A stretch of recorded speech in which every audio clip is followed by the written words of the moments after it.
My name is Sarah Hayes. I'm 25 years old, and in my family, I am the one nobody brags about. I work night shifts at a frozen food factory on the edge of a small town in North Yorkshire, the kind of place people drive past without noticing. I'm writing this like a note to my future self, so I never forget the moment my own mother decided my life wasn't worth mentioning. Have you ever sacrificed what you wanted for your family, only to become the person they were most ashamed of? While my siblings chased degrees and polished careers, I stayed behind in Riverton, clocking in every night at the plant so we could keep the mortgage paid after my father died. It wasn't glamorous. It was cold, repetitive, and exhausting. I came home smelling of freezer air and spices, my shoulders aching from lifting crates, my hands numb even hours after my shift ended. But the lights stayed on. The bills didn't bounce. The house didn't disappear. To me, that mattered. To my mum, Margaret Hayes, my steel-toe boots meant only one thing: failure. I still hear her voice from that family barbecue a couple of years back. Relatives stood around plastic tables, laughing too loudly, asking the usual questions. "So, Sarah, what are you doing with your life?" Before I could answer, Mum actually laughed, and said, "Oh, Sarah's just taking some time to figure herself out. She's helping out at a local place for now." She couldn't even say the word factory.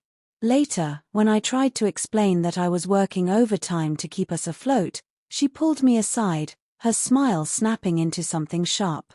"Why can't you be more like your siblings?" she hissed. "This job is embarrassing." I swallowed everything. The humiliation.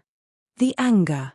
The way people's eyes slid past me like I was background noise. I told myself it was temporary. That if I worked hard enough, long enough, one day she'd see me differently. I had no idea Mother's Day was coming. And with it, a message that would finally break something in me and change everything. Mother's Day in Riverton always smelled like freshly cut grass and supermarket flowers wrapped in cheap plastic. At the factory, it smelled like garlic powder and cold metal. I was on my break, sitting on an overturned crate behind the loading dock, scrolling through my phone with numb fingers. I told myself I didn't care if I heard from my family that day. I lied. My screen lit up.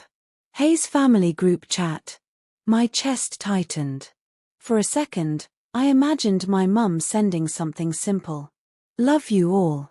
Even you, Sarah." Instead, I opened the chat and saw a long, carefully written message. "Mother's Day dinner tonight. Celebrating my successful children. James, our doctor, saving lives. Emily, creative director, making the world beautiful. Lucy, our future solicitor. I'm so proud of my accomplished kids. Dinner at 6:30. Can't wait to celebrate you." She tagged James, Emily, and Lucy. My name wasn't there. Not at the end. Not in a follow-up. Not even in a pity heart emoji. Just 3 names. 3 golden children. Then the reactions started popping up. James sent a flexed arm emoji. Emily added hearts and sparkles. Lucy wrote, "Can't wait, Mum." I stared at the screen, refreshing, waiting. Waiting for Mum to add, "Oh, and Sarah too." Waiting for one of my siblings to ask, "What about Sarah?" Nothing. The only reflection I saw was my own face in the dark glass of the screen, hair tucked under a factory cap, eyes burning, hands rough and stained from the line. This wasn't a mistake. It was an announcement. Successful children only. The words blurred as tears filled my eyes, but I kept rereading them, each time feeling like a punch to the chest. She hadn't dodged anything this time. She erased me. A moment later, my phone buzzed again. A separate notification. "Mum, video call incoming." I watched it ring. Her smiling contact photo floated on the screen like a mask. I knew exactly what this would be, her telling me I was being dramatic if I dared to feel hurt. I let it ring until it timed out. Seconds later, a text came through. Hope you understand. Tonight is just about celebrating achievements. You know you're always part of the family. Always part of the family. Just not proud enough to be seen.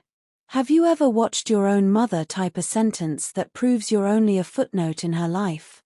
I didn't reply. I slid my phone into my pocket like I was burying something and went back inside.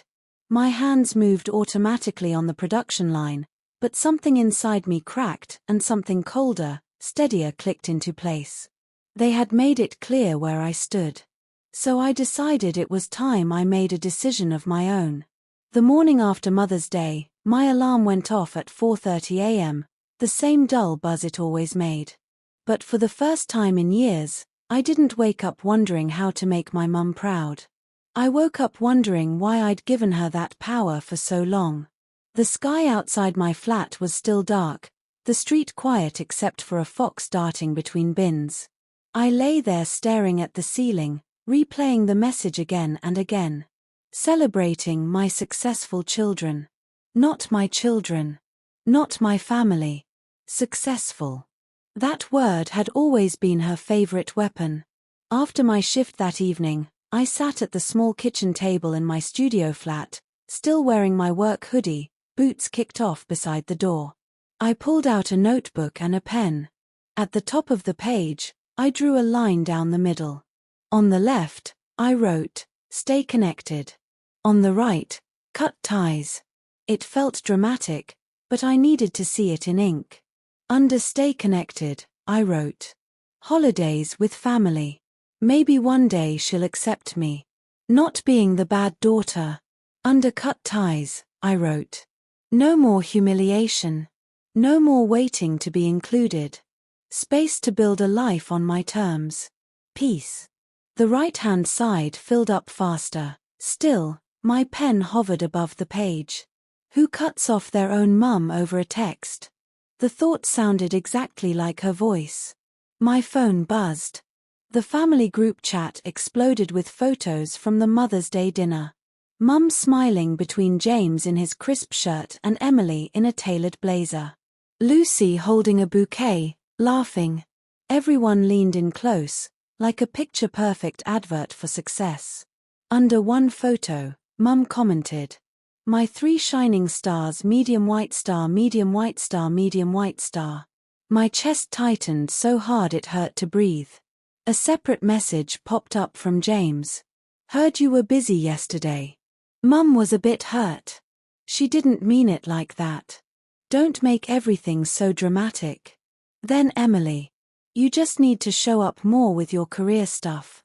You know how she is. No one said the message was wrong. Apparently, I was. I stared at the notebook, then at my phone, and felt something inside me go solid. They weren't asking if I was okay. They were asking me to swallow it again, to keep the family image smooth and shiny. I opened the group chat, scrolled back to the message, and took a screenshot. Not to obsess over it, but as proof. A receipt of the moment my place in the family became optional. Then, with shaking fingers, I muted the group chat for a year. After that, I opened Mum's contact, held my thumb on her name, and pressed block. The phone asked, "Are you sure?" For once, I was. I blocked James and Emily too. I hesitated on Lucy. My baby sister. She'd grown up watching this dynamic like it was normal. I left her unblocked. That night, my friend and co-worker Mia Collins came over with takeaway. She took one look at my face, the open notebook, the locked phone screen. "What happened?" she asked quietly. I slid the notebook across the table. She read both columns, then looked up at me. "You already know your answer, Sarah," she said. "You wrote it." My voice came out small. "Would you cut off your own family if they never saw your worth?" Mia didn't hesitate. I'd cut off anyone who made me feel small on purpose. Blood or not. Something settled in my chest. I picked up the pen and, at the bottom of the right-hand column, wrote, I choose me. The next morning, I woke up with swollen eyes and a strange lightness I didn't recognize. For the first time, family wasn't automatic. It was a choice. And I'd finally made one. Without the constant noise of the group chat, my life grew quieter. Not empty. Just quieter. No more alerts reminding me where I didn't belong. No more jokes wrapped in just teasing. In the silence, I heard something I hadn't heard in years. My own thoughts. I threw myself into work not to prove anything to Mum this time, but to prove something to myself. When my supervisor, Rachel Turner, mentioned the company offered tuition reimbursement for technical courses, I didn't brush it off like I normally would. I signed up for evening classes at the local technical college, industrial safety, process improvement, basic engineering. If I was just a factory worker, then I'd be the kind who knew every inch of the line. Mia joined me for one of the classes. We became those annoying people in the front row, asking questions, swapping notes, laughing over vending machine coffee at how exhausted we were. But underneath the tiredness, something new grew. Pride. Not the loud, performative kind. The quiet kind that didn't need approval. One Tuesday evening, rushing into the college with worksheets under my arm, I heard a familiar voice behind me. Sarah. I froze. I turned around and saw Lucy standing by the notice board, backpack clutched to her chest. For a second, it felt like being punched and hugged at the same time. I didn't know you were studying here, she said. I didn't know you were either, I replied. We sat on a bench in the hallway, knees almost touching. I saw the Mother's Day message, she said softly. I wanted to say something, but James told me not to stir things up. Her apology hurt more than Mum's text. It wasn't your job to fix it, I said. Lucy twisted the strap of her bag. Mum's embarrassed. Not that she'll admit it. People keep asking why you're not around. So that was it. My absence was ruining the story she liked to tell. I miss you, Lucy said quietly. But I get why you did it. As I walked into class that night, my mind was racing. Her successful children-only dinner had cost her more than she realized. And it was only the beginning. My promotion came on a Thursday that felt completely ordinary until it wasn't. Rachel called me into her office just before the end of my shift. I assumed it was about schedules or a machine issue. Instead, she shut the door and leaned back in her chair, studying me for a moment. Sarah, she said, you've been running circles around people who've been here twice as long. I want you as a line supervisor on the new frozen meals project. More pay. More responsibility. Are you in? For a second, I couldn't speak. A year earlier, my first thought would have been, Mum is finally going to brag about me. This time, the thought that filled my chest was quieter and stronger. I did this. I said yes. The new role was relentless. Scheduling shifts, handling breakdowns, mediating arguments between people who were exhausted and underpaid. But for the first time, people looked to me for answers. Not because of a degree. Not because of a title. Because I knew the work. Still, late at night, old habits crept in. I'd unlock my phone without thinking, hover over Mum's blocked contact. I'd see photos of my siblings online, awards, promotions, smiling captions. So proud of my kids. 3 faces. 1 missing. One night, after a particularly bad spiral, I opened the Notes app and started typing. At first, it was just anger. Then honesty. Then something sharper. By the time I stopped, I had a raw piece about dignity, class, and what it feels like to be erased by your own family. On impulse, I posted it anonymously on a small blog platform Mia had shown me. I titled it, Successful Children Only. I didn't name names. I didn't mention places. But I included the line, Mother's Day dinner. Successful children only. I expected a handful of readers.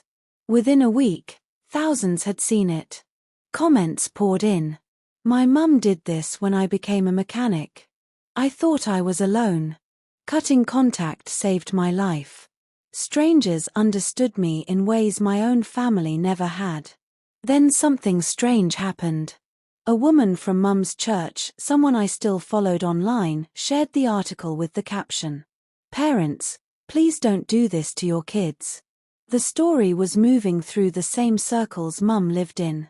And she had no idea she was the villain. Until she did. A few days later, an unknown number called my phone. I let it go to voicemail. It was Mum. Her voice was tight, controlled. "Sarah. I've been hearing about this story online. People keep saying it sounds familiar. I hope you're not involved in anything that makes our family look bad. We need to talk. Not are you okay? Not did I hurt you. Just reputation." I saved the voicemail. Another receipt. At work, Rachel pulled me aside one afternoon.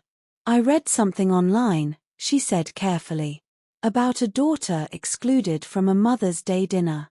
It sounded a lot like you." I felt my face heat up. "If it was you," she continued, "you should know it was powerful. And anyone who can lead a line and write like that. You're going places." That night, I printed the blog post and tucked it into the same notebook as my Procon list. Proof I'm not imagining this. The blog grew. So did my confidence. A local community group invited me to a storytelling night.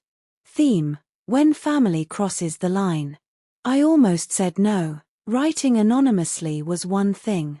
Standing on a stage was another. Mia didn't let me back out. "You already survived the worst part," she said. Being invisible. The night of the event, my hands shook as I took the microphone. I started with the truth. My mum once called me embarrassing because I worked in a factory. The room went quiet. I told them about the barbecue. The dodged explanations. The message. Successful children only. I asked the question that had haunted me. Have you ever realized your family only loves you on their terms? People nodded. Some cried. I ended with this. I used to believe family was a debt. That if they gave me life, I owed them my silence. Now I know better. Love doesn't mean access. When I stepped off the stage, strangers hugged me. On the bus home, my phone buzzed non-stop. The post had been shared by a page with hundreds of thousands of followers. Buried in the comments, I saw a name that stopped my heart. Lucy Hayes. She'd written, "Sometimes the successful kids are just the ones who learned how to perform." I stared at the screen, breath caught between pride and fear. She texted me later. "Mum saw it. She's furious. But maybe someone needed to hear it." For the first time, the silence between my mum and me felt less like punishment. And more like balance. The years that followed didn't arrive with fireworks. There was no dramatic confrontation. No final shouting match. Just a slow, steady shift, days stacking on top of each other until my life looked nothing like the one I'd been trying to earn approval for. I moved again at work. This time into a role that had me traveling between plants, helping other supervisors untangle problems and train new teams. I lived out of a half-packed suitcase and a company laptop that never quite shut down. My contact list grew smaller. My world grew bigger. I kept writing. The blog became a place people returned to, stories about boundaries. Sometimes I wrote about small moments that would have meant nothing to my mum but meant everything to me. Like the day a new hire told me, "You're the first boss I've had who didn't talk down to me." That sentence carried more weight than any forced congratulations ever could. Every so often, news about my family reached me anyway. A colleague from Mum's church mentioned my surname in passing. Online, I saw photos of my siblings together, always 3. Lucy and I texted occasionally, keeping things light unless one of us needed to say, "No, you're not crazy." This really happened. From her, I learned that Mum hadn't let the story go. The post. The talk. The phrase successful children only. It followed her. People whispered. She changed churches for a while, then went back. She complained about being judged. About not being understood. What she didn't do, at least not as far as I knew, was say, "I hurt my daughter." Then life applied pressure. Mum's health slipped. High blood pressure. Stress. Time off work. Hospital bills. The house I grew up in started to fail in quiet ways, a leaking roof, cracked walls. I heard it in fragments at first. Then one night, Lucy called. "Mum wants your number," she said softly. "She says she needs to talk." I already knew what this was. "She's behind on payments," Lucy continued. "She heard you're doing well. Traveling. Speaking sometimes." There it was. Not "I miss you." Not "I'm sorry." If Sarah really cared about family, she would step up. The old version of me flared, the one who stayed behind, who carried weight that wasn't hers. I took a breath. "What do you think I should do?" I asked Lucy. She was quiet for a long time. Then she said, "I think you've already done more than anyone admits. You kept things afloat after Dad died. Mum never counted that. I don't think you owe her a rescue." The word consequences settled gently into place. I told Lucy she could pass on a message, but not my number. "Tell her I hope she takes care of her health," I said. "But I'm not her backup plan." Lucy exhaled. "She's going to call you cruel." "I know," I said. "But I didn't take everything from her. I just stopped letting her take everything from me." A few weeks later, a package arrived. No return address. But I recognized the handwriting instantly. Inside was a small jewelry box from my childhood and a letter. She never wrote "I'm sorry." She wrote, "You misunderstood." She wrote, "I only wanted the best for you." She wrote, "You've made people look at me differently." Near the end, she wrote, "After everything I've done for you, the least you could do is help me now." I didn't answer. Instead, I pulled out my notebook. On a clean page, I wrote, "What is real?" I listed facts. I didn't name her publicly. I didn't show her face. I told my story without destroying hers. I didn't cause her health issues. I didn't make people whisper. Her choices did.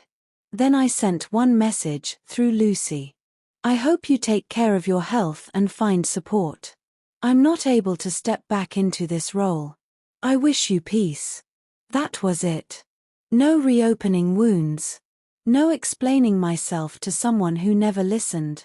Lucy later told me Mum cried, raged, then stopped asking. Something had clicked.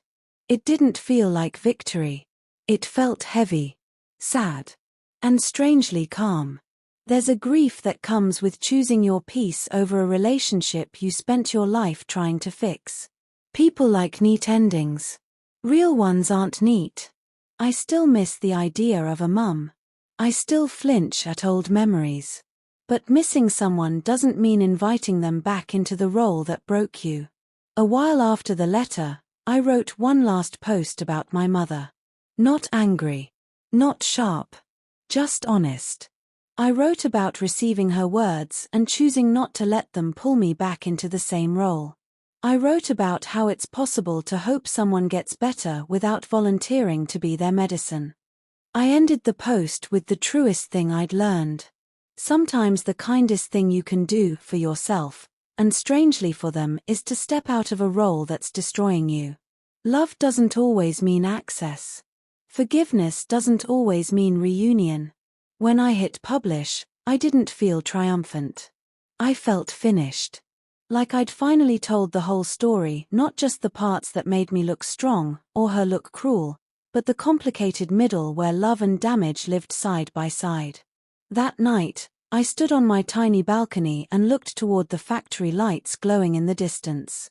The same place where I'd once read a message that erased me had become the place where I rebuilt myself. I still wear steel-toe boots. I still clock in. I still get grease under my nails. But I don't hear her voice in my head anymore. I hear my own. Sometimes I hear Mia's laugh.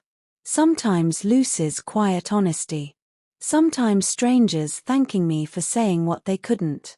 Family, I've learned, doesn't have to be shared DNA. Sometimes it's shared survival. So if you're standing where I once stood erased from the story, ask to bleed quietly so others can shine. Hear this. Your worth is not measured by how well you perform for someone else's approval. Some people inherit praise. Some inherit opportunity. Some inherit a name that opens doors. I inherited silence. And I built anyway. And this time, I'm exactly where I belong.